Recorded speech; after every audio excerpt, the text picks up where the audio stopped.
Indonesia. Informasi pertanian, peternakan, kelautan, dan kehutanan.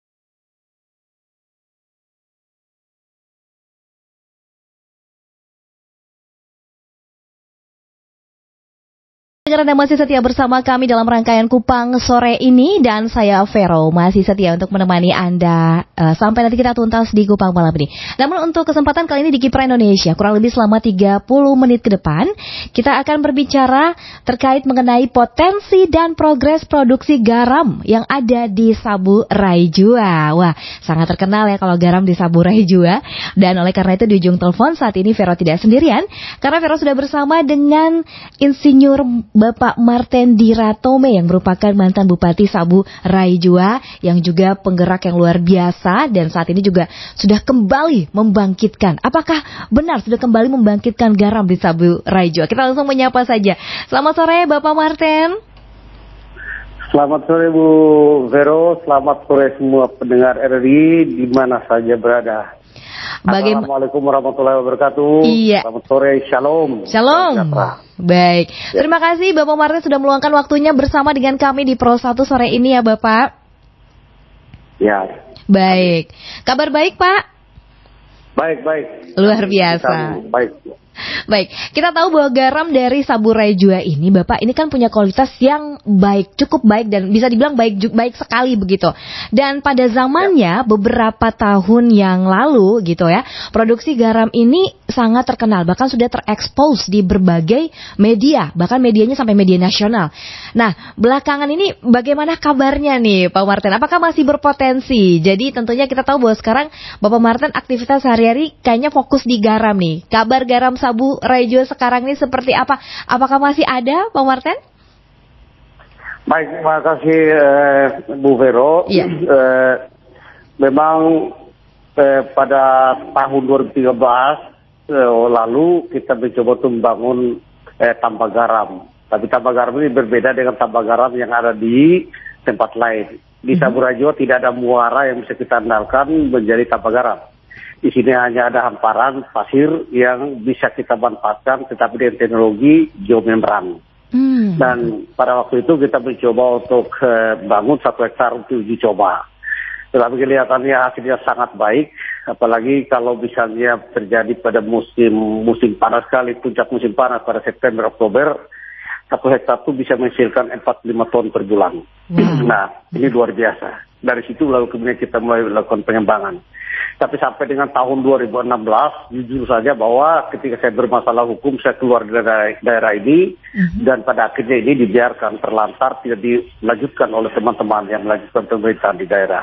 Nah, dengan demikian, ada banyak orang yang kehilangan lapangan kerja. Betul. Dan ketika ini, ketika saya selesai menjalani hukuman di Surabaya, saya kembali ke daerah ini. Dan ini merupakan janji politik kami masa lalu. Sekalipun saya tidak menjadi bupati atau pemerintah lagi, tetapi janji politik ini harus ditagih oleh rakyat. Oleh karena itu, kesempatan yang ada ini yang Tuhan berikan, saya mencoba untuk melakukan pembangunan kembali, membangun kembali semua tambak garam yang ada, karena ini merupakan janji kami. Dan sampai dengan hari ini, puji Tuhan, dari 50 hektar yang kami targetkan tahun ini akan dibangun, maka ini sudah mulai berproduksi ada kira-kira sekitar 15 hektar. Sudah ada 15 hektar. Dengan jumlah karyawan yang bekerja, ya ada sekitar 150 orang. Tambak garam ini bukan saya bangun sendiri, bukan uang saya, tetapi saya mempengaruhi teman-teman kami dari Jakarta, orang Sabu yang hidup di Jakarta, dan mereka mau berpartisipasi di pembangunan. Mereka mau datang sini, namanya Bung Denny Debita. Bung Denny Debita, dia memodalin ini, dan dia membangun sebuah perusahaan di Sabu ini. Nama perusahaan itu PT Nataga Rai Hau Industri. Dan ini sudah mulai bergerak, dan kami sudah punya karyawan sampai dengan saat ini sudah ada sekitar 150 orang. Target kami sampai Desember itu di harus 50 hektar, dan kita memiliki karyawan kira-kira sekitar 500 orang. Wow, Luar biasa. Wah, ini kembali bangkit lagi. Semangat ya buat Bapak Martin. Secara khusus saya memberikan semangat yang luar biasa karena orang bilang apa? Kita manusia boleh menutup pintu, tapi kalau Tuhan udah buka pintunya nggak ada yang bisa nutupin lagi. Itu udah pasti. Itu udah betul. Amin.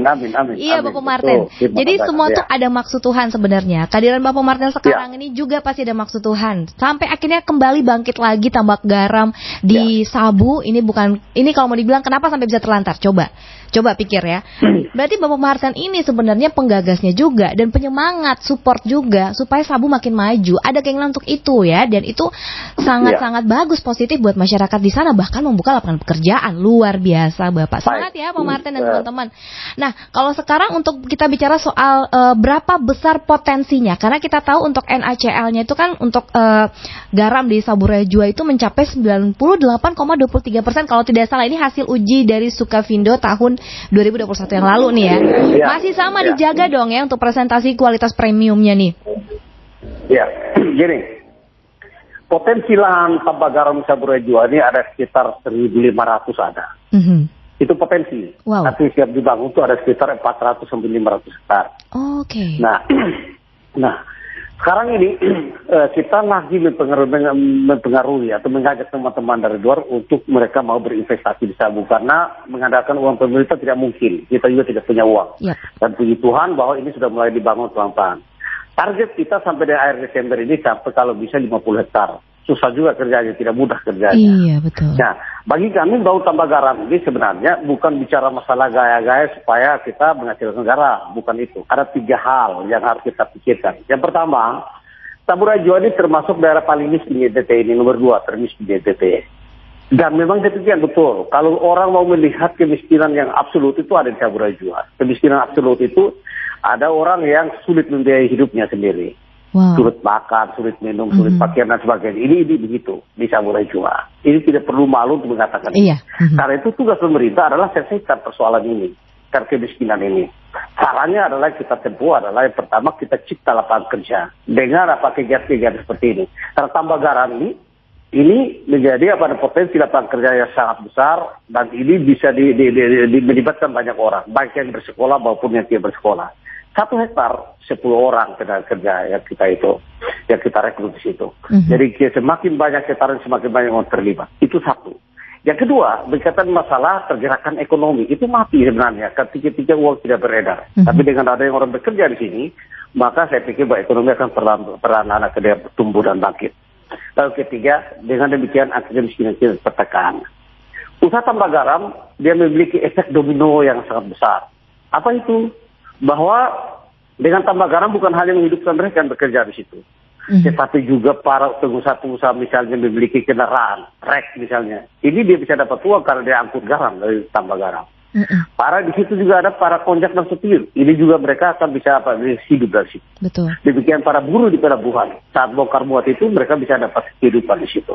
Itu sebenarnya yang ini hal yang mau dituju. Tujuan kita mau datang ke sana. Nah, potensi ini kita kembangkan terus-menerus. Pada satu ketika kita ingin supaya di Sabu Rejua tidak boleh ada pengangguran. Siapapun dia harus memiliki lapangan kerja. Contoh bahwa sekarang ini orang-orang bertemu dengan lapangan kerja yang mereka pernah geluti dulu lalu kemudian hilang. Kita datang kemudian ini kena lapangan kerja untuk kamu di sini. Dan mereka dibayar upahnya sama seperti tenaga kontrak yang ada di daerah ini. Mereka direkrut menjadi pegawai di perusahaan dan mereka berhak untuk mendapat upah. Lalu kemudian BPJS-nya diurus, kemudian mereka diberi seragam dan sebagainya. Mereka diperlakukan dengan sama dengan di tempat lain. Kira-kira begitu, Ade. Wow. Potensinya sangat luar biasa. Betul. Nah, lalu kemudian produksi kita sampai dengan hari ini, produksi garam Sabu Rejua tetap sama seperti yang dulu. Kalau ada opini atau data-data yang dimainkan di SD bahwa tidak sampai 45 ton, itu bohong. Bohong. Saya juga melihat itu bohong. Iya, ada informasi seperti itu, betul. Ya, tidak benar. Itu tidak benar. Jadi kalau bisa ini, kebohongan itu hanya bisa ditekis dengan itu fakta yang kita bangun. Dan hari ini fakta. Saya mengundang RRI datang ke Sabu Rejua dan melihat secara langsung seperti apa hasil panen kami hari ini. Jadi tidak pernah kurang dari ada 12 ton. 12 ton sampai 15 ton. Kalau musim panas sekali, September Oktober itu dia bisa mencapai 20 ton. Satu kali panen. 1 kali panen. Kalau 1 bulan itu 3 kali panen, karena setiap 10 hari kami panen, dia bisa sampai dengan 45 sampai 60 ton 1 bulan. Itu satu sebar. Wow. Kira-kira begitu. Oh, luar biasa. Nah, ini artinya dari segala apa yang disampaikan Bapak Martin, peluang dan potensinya sebenarnya sangat luas dan besar sekali. Namun, kenapa beberapa saat kemarin itu kurang terdengar kabar itu? Kendalanya apa ya, Bapak Martin? Saya sampai hari ini saya tidak pernah bertanya kendala apa. Saya percaya saja mereka tidak bisa melanjutkan pekerjaan ini. Karena memang agak berat kontrolnya juga, ya. Ini orang yang mau bekerja di sektor ini sebenarnya dia harus punya waktu yang cukup, memberi perhatian yang baik terhadap mereka kerja di lapangan, karena pompa air di dalam laut itu tidak mudah.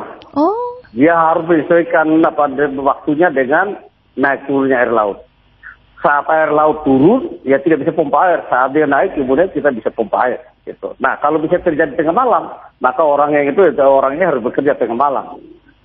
Atau misalnya ada mesin yang rusak, itu harus tangani dengan baik. Kalau tidak, ya sudah melewat waktunya gitu. Dan ini akan masalah dengan angin dan lain-lain. Kira-kira begitu. Nah, dan saya pikir bahwa ini pekerjaan agak repot. Hanya orang-orang yang mau sukses saja yang bisa dilakukan dengan baik. Kalau tidak, ya dia lepas. Dia akan mencari pekerjaan yang lain. Kira-kira begitu. Nah, ini sebenarnya itu potensi yang dibiarkan pergi begitu saja. Padahal ini akan menghidupkan banyak orang Sabu. Atau menghidupkan banyak rakyat di Saburai Jua ini. Nah, karena garam ini dibutuhkan di mana-mana. Bukan dibutuhkan di Sabu saja. Di Indonesia dibutuhkan. Bayangkan adik, sekarang ini Indonesia ini, kebutuhan garam Indonesia ini, dia impor garam dari Cina, India, dan Australia. Dan yang diimpor itu bukan sedikit, sampai 2 juta lebih ton. Bukan sedikit. Nah, kalau bukan hanya Saburai Jua, NTT ini dia fokus ke situ, ada kabupaten fokus ke situ. Kita ambil saja 1 juta ton saja, berapa banyak duit yang harus masuk ke Nusa Tenggara Timur, ke Saburai Jua katakan saja. Berapa banyak duit yang masuk ke Saburai Jua. Dan bagaimana efeknya terhadap ekonomi kita. Kita berbicara masalah kemiskinan di Sabu, berbicara masalah kemiskinan di NTT. Lalu kemudian kita dia bisa menyelesaikan itu, saya pikir juga, ya apa kita berdosa juga ya sebagai pemimpin. Karena Tuhan cukup memberi potensi. Iya, betul. Potensi kita angin yang besar, lalu kemudian panas yang besar. Mungkin sebagian orang akan melihat ini sebagai bencana atau kutukan. Tapi bagi saya ini merupakan anugerah yang Tuhan berikan. Dan kita menemukan sebenarnya apa tujuan Tuhan memberikan panas yang hebat di Saburai Jua. Tidak ada apa panas begini di Jawa. Dia hanya 2-3 bulan kemudian hujan. Tapi di kita 7 bulan panas yang luar biasa. Dan kita membiarkan dia berlalu. Dan pada akhirnya orang bersimpulan ini bencana. Bagi saya bukan, tapi ini anugerah. Temukan ini, kita temukan anugerah yang Tuhan berikan pada kita. Begitu. Baik, betul.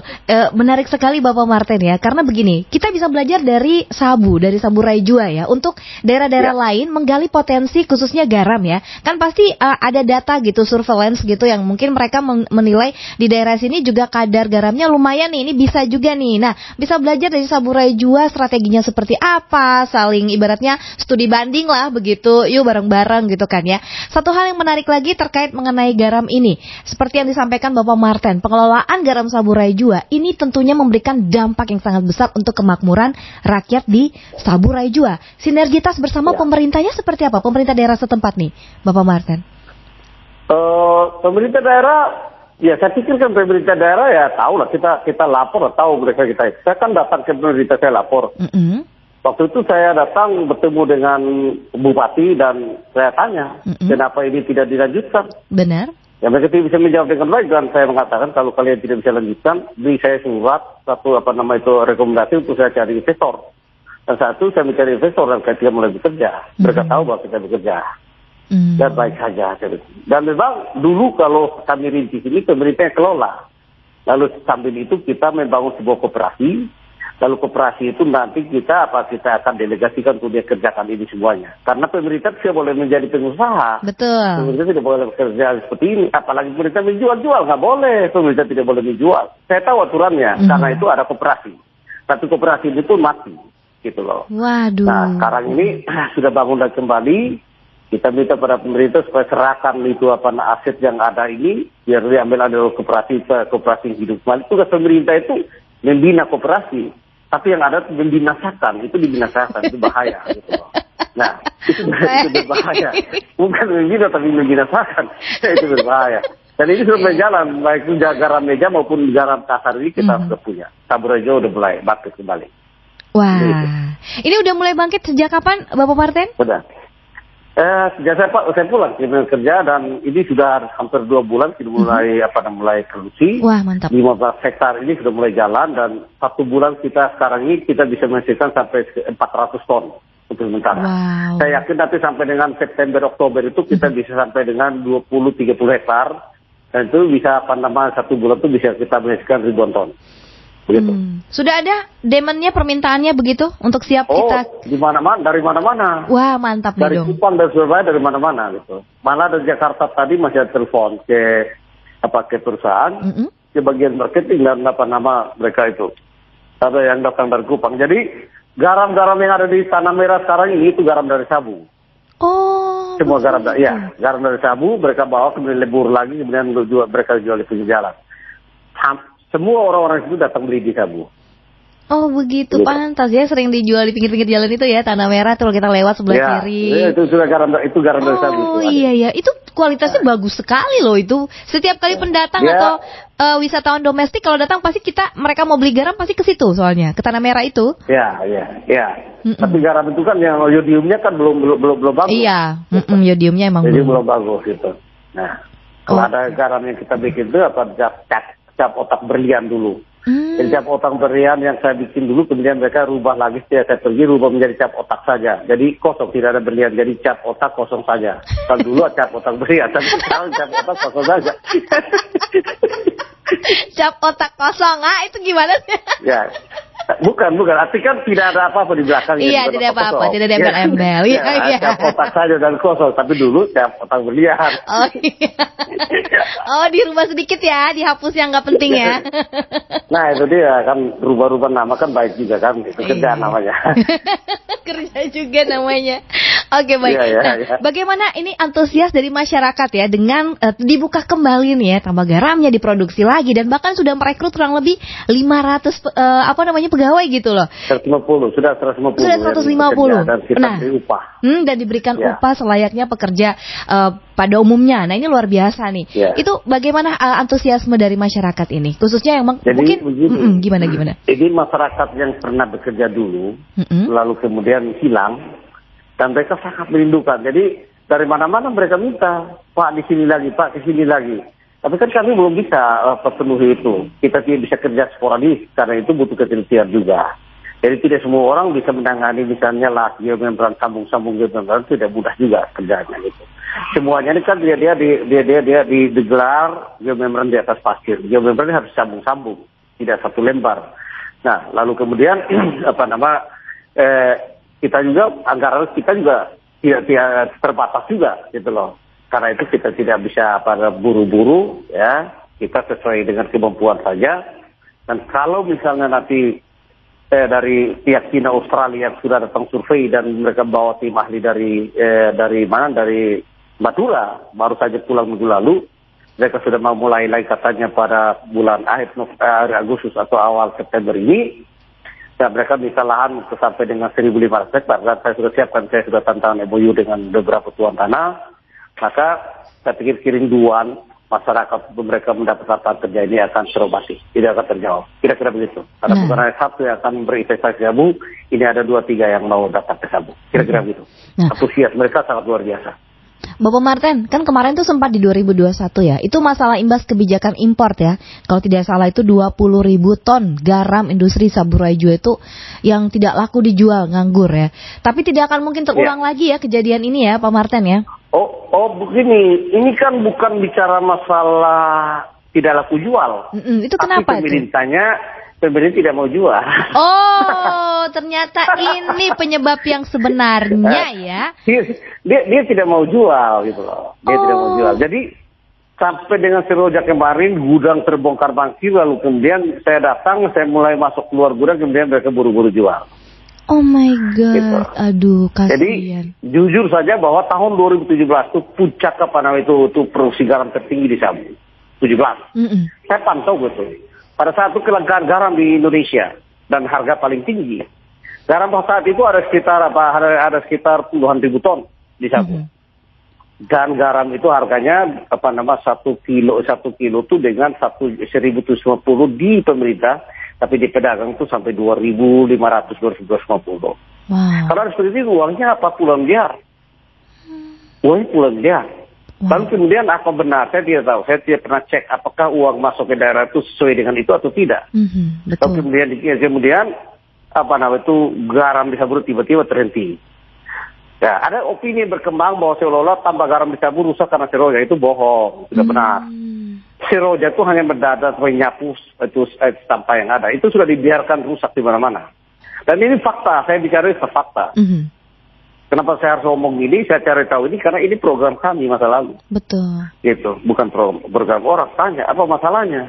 Nah, lalu kemudian opini dibangun bahwa garam tidak laku, ini program gagal. Yang gagal bukan programnya, yang gagal ada orang yang melanjutkan, kan itu? Betul.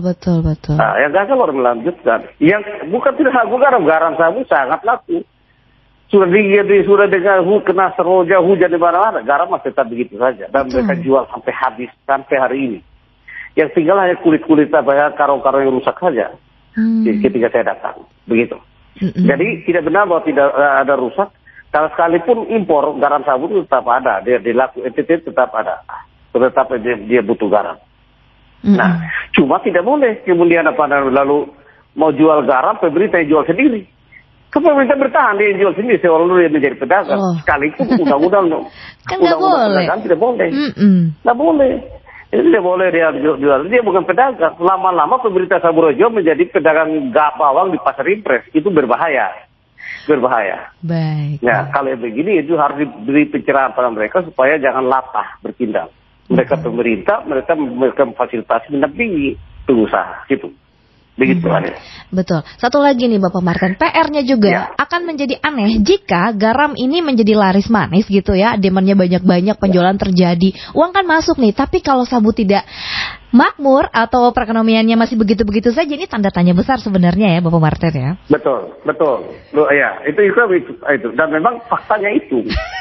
Nah, karena uang tidak berputar tangan masyarakat, uang berputar di tangan pemerintah, dan pemerintah pakai untuk kegiatan pembangunan, termasuk jalan-jalan kemana-mana. Jalan kemana-mana. Uang pemerintah yang sedikit itu lalu kemudian dipakai untuk kegiatan perjalanan dinas kemana, semua dinas jalan kemana-mana, itu berbahaya. Uang habis di luar. Jadi di Sabu Rejo itu dia kehabisan uang, tidak ada uang segar yang berputar di sini. Uang di Sabu Rejo terjadi capital flight. Uang yang masuk ke Sabu dibawa keluar oleh orang. Itu persoalan. Karena itu kalau misalnya ada yang mengatakan bahwa ekonomi tidak bertumbuh, benar.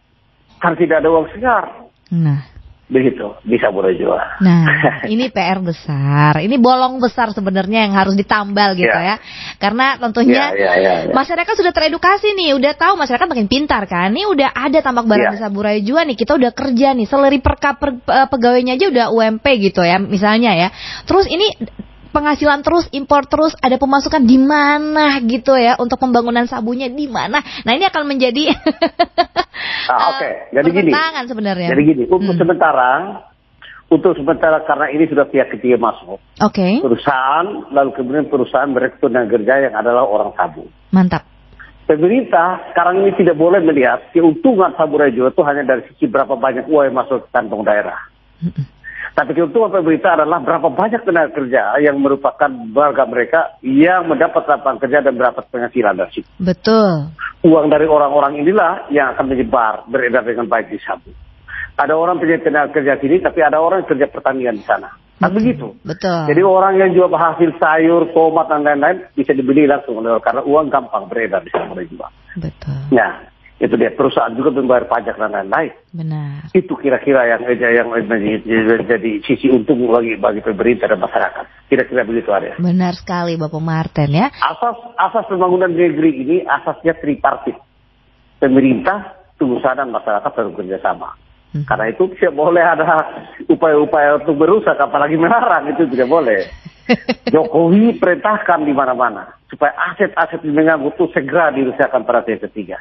Tidak boleh dipertahankan. Di Sabu Rejo ini dia daerah yang sangat makmur sebenarnya. Betul. Karena kita berhasil membangun, satu ada tambak garam, yang kedua ada pabrik garam, pengolahan garam meja, yang ketiga itu ada pabrik rumput laut, yang keempat itu ada pabrik air kemasan.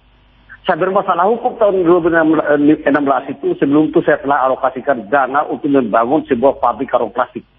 Karena kalau pabrik karung plastik berjalan, maka garam ini dan tambah garam tidak lagi beli karung dari luar.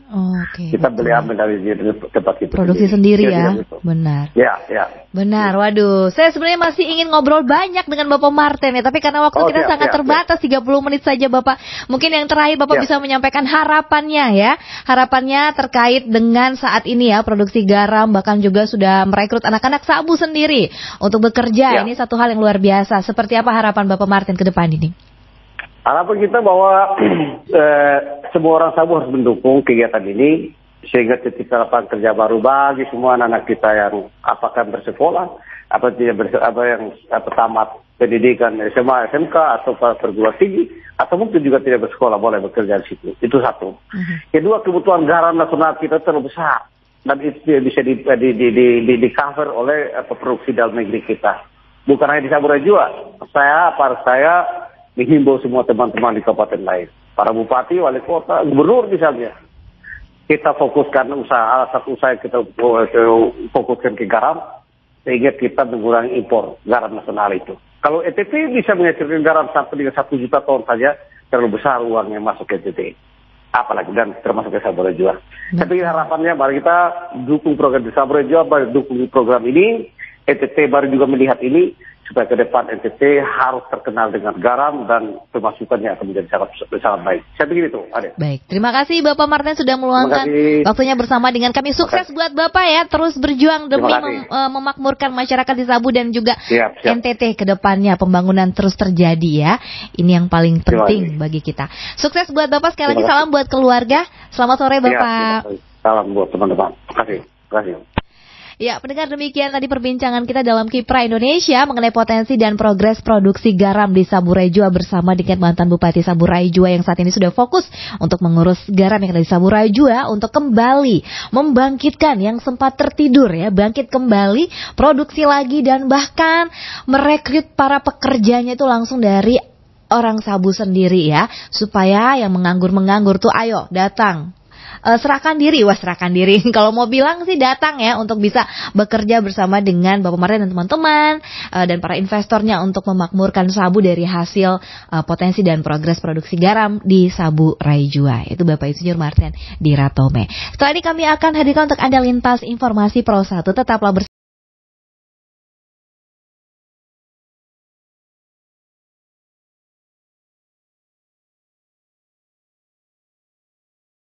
Informasi pertanian, peternakan, kelautan, dan kehutanan di Pro 1.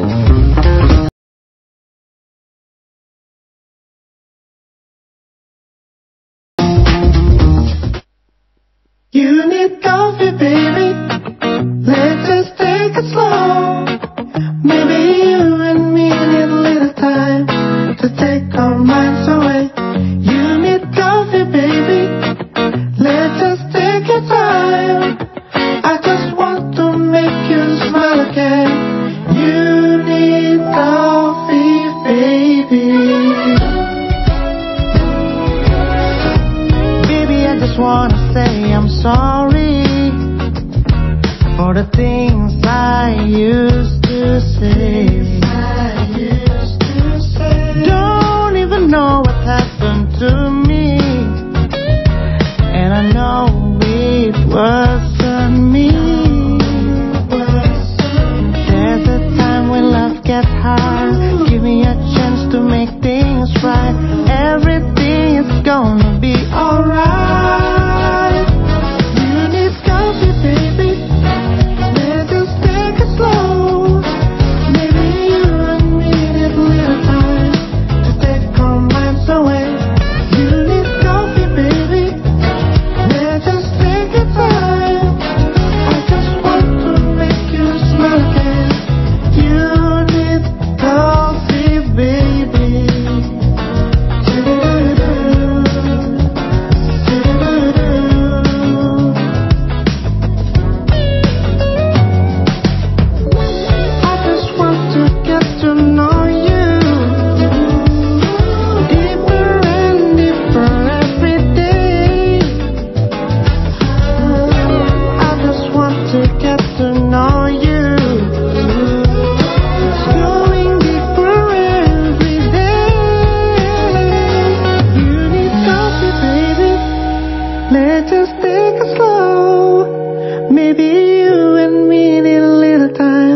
to take our minds away.